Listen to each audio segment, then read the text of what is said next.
Hi, I'm Clint Smith, and this is Crash Course Black American History. And today, we're talking about Black women's experiences in the early days of American slavery. Enslavement, as has been made obvious by now, was inherently cruel to anyone subjected to it. But it's important for us to note the unique ways that men and women experience the institution in different ways because of their sex. Women's experiences under slavery gave them specific vantage points from which to observe what was happening around them, and also left them particularly vulnerable to some of the most horrific parts of the institution. So we want to spend a little bit of time talking about the experiences unique to enslaved women directly.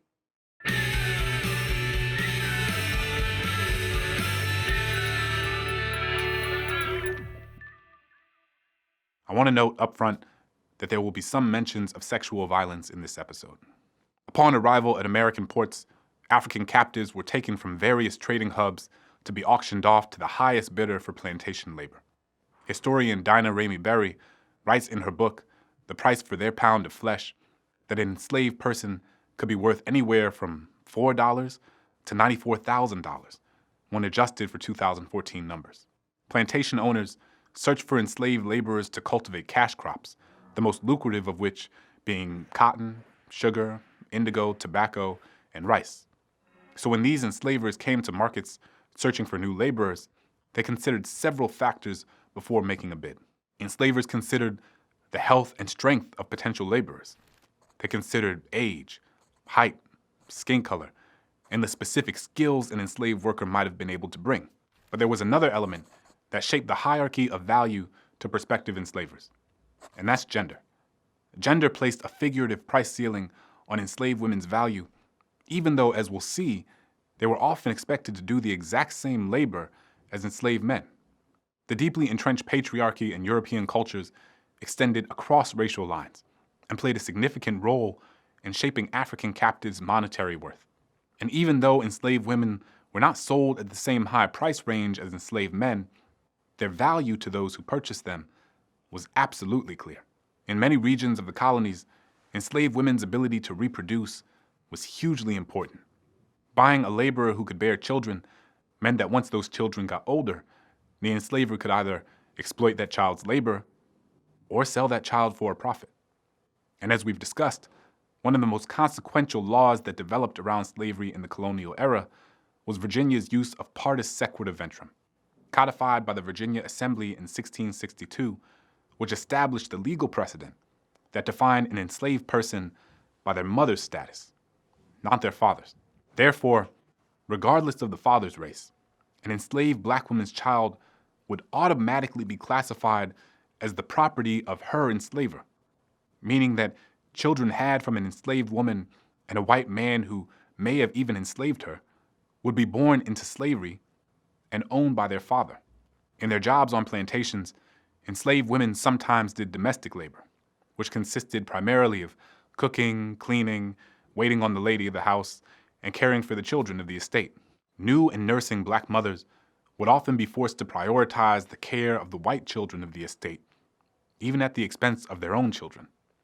It was not uncommon for enslaved women to breastfeed white infants, as it was a task that white women on the plantations sometimes preferred not to do. But while there were many black women who engaged in domestic labor, in most cases, enslavers directed women to work outside the home, working the land alongside the men and even their children.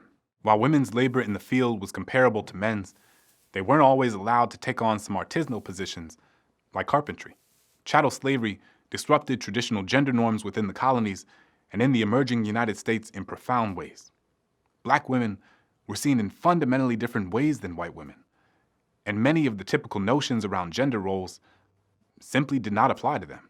Sojourner Truth became one of the earliest and foremost speakers to address black women's unique experiences in a racist and sexist society. Spending a little bit of time with her can be illuminating because she directly experienced and spoke about life as a black woman in bondage. Let's go to the thought bubble. Sojourner Truth was born Isabella Baumfree, aka Belle, in 1797 in upstate New York. She was purchased and sold 4 times and was made to do brutal physical labor. Truth, as we've mentioned of other enslaved women before, also attested to having to nurse white babies in place of her own as part of her expected chores. She also had to tend to poultry, prepare the ground for the cultivation of corn, pumpkins, and buckwheat, and even cut the grass, which, at that time, wasn't as simple as just hopping on a tractor or pushing a lawnmower. It involved a scythe and a lot of upper body strength. It was grueling work. In fact, when her enslaver John Dumont offered the possibility of freeing her, she attempted to increase her work product as a show of goodwill. In the process, though, she lost her index finger during a work accident, which, in a situation filled with cruel irony, led Dumont not to keep his promise, claiming that she had become less productive because of the accident. After realizing that Dumont wouldn't free her, Truth decided that she was going to free herself. So she decided to just walk away.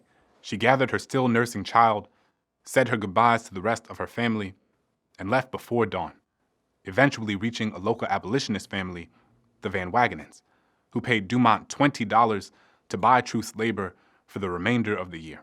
She remained with the family until she was freed when the New York State Emancipation Act went into effect. She later successfully sued for the return of her 6-year-old son Peter, who was illegally sold into slavery in Alabama. Thanks, Thought Bubble.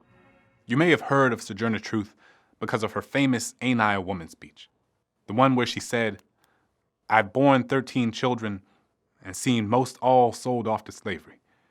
And when I cried out with my mother's grief, none but Jesus heard me. And ain't I a woman?" Well, it turns out that she might not have actually said it in that exact way. Truth gave a speech in 1851, that's for sure. But as historian Nell Painter explains in her book, Sojourner, A Life, a Symbol, while this is the version that is most widely circulated, it's not one that's really grounded in, well, truth. This famous but inaccurate version was written and published 12 years later in 1863 by a white abolitionist named Frances Dana Barker Gage. Not only did Gage change or simply make up some of Sojourner's words, but she also put the speech in a stereotypical Southern black slave accent, rather than in Truth's actual Upper New York State Low Dutch accent, which sounded very different. And what's more, the line Gage originally published was "Aren't I a Woman?", but became widely recast as the "Ain't I a Woman" speech in the early 20th century. It's a reminder of how throughout slavery, the testimonies of black people were often filtered through others, who may or may not have made their own changes along the way.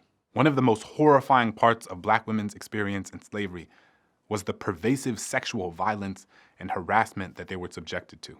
Harriet Jacobs provides a detailed account of the sexual violence that shaped the everyday lives of black women in her 1861 autobiography, Incidents of the Life of a Slave Girl, which she originally published under the pseudonym Linda Brent in order to protect herself.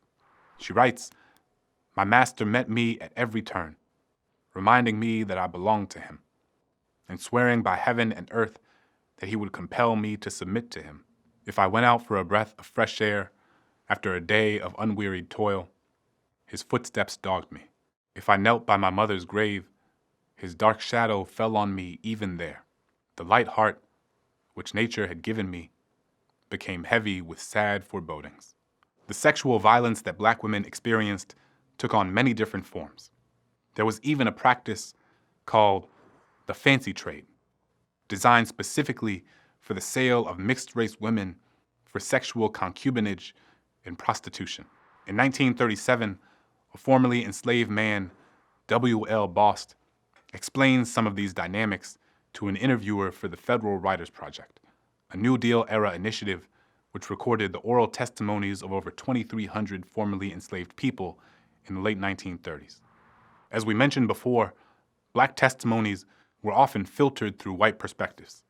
So when published, these conversations in the Federal Writers Project were often written with a heavy dialect attributed to the black interviewees. Bost is reported as having said, "Plenty of the colored women have children by the white men. She know better than to not do what he say. They take them very same children, would have their own blood, and make slaves out of them." While the use of sexual agency is discussed by many historians and writers as a viable form of resistance, it's important that we not misconstrue it for consent. The writer and scholar Saidiya Hartman urges us to redefine rape and sexual assault within the context of slavery. Women who were legally defined as property were never in a position to provide consent, when in so many ways, their bodies and their choices did not belong to them in the first place. With that in mind, relationships with an enslaver, to the extent that any such association can be called a relationship given the power dynamics in place, could provide some women certain types of protection and some small privileges that other enslaved people did not receive. And that could take on many forms. It could mean not having to work in the field. It could mean having slightly better food for one's family. It could also mean keeping one's children safe from harm or from being sold away. Black women were presented with a series of impossible choices, and each one decided for themselves how to navigate it. Slavery was an all-encompassing, oppressive institution, and enslaved life and labor were difficult regardless of someone's sex. But it did not affect Black men and Black women in the same ways, and it's important that we be precise about that. Their experiences reveal that as critical as Black women's labor and reproduction were to the early American economies, they were not valued as such, not on the auction block, and certainly not in respect to their womanhood. Black women's particular experiences during the era of slavery give us insight into the early iterations of racialized and gendered oppression that would continue to evolve in new and insidious ways for centuries to come. We appreciate you watching. We'll see you next time.